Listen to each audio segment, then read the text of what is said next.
Sosok atlet judo yang dibanting Kapolri Listio Sigit Prabowo, Pangkostrat langsung terkejut. Terungkap sosok atlet judo yang viral dibanting Kapolri Jenderal Listio Sigit Prabowo dalam pagelaran Kapolri Cup di TMII Jakarta Timur. Dia ternyata adalah Kombes Yudi yang merupakan mantan atlet judo.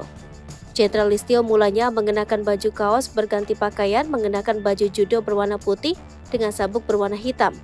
Sigit beranjak dari kursinya dan menuju area pertandingan.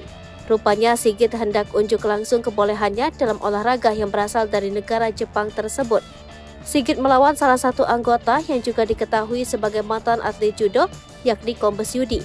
Keduanya terlihat memasang kuda-kuda dan bersiap menyerang satu sama lain. Keduanya tampak sama-sama berusaha menjatuhkan. Dengan gagahnya, Sigit kemudian membanting lawannya ke lantai. Total 2 kali Kombes Yudi dibanting Sigit. Aksi Kapolri tersebut sontak mengundang gemuruh tepuk tangan dan teriakan dari para penonton. Aksi tersebut juga membuat terkejut Pangkostrat sekaligus Ketua Umum Pengurus Besar Persatuan Judo Seluruh Indonesia, Majen TNI Maruli Simanjuntak.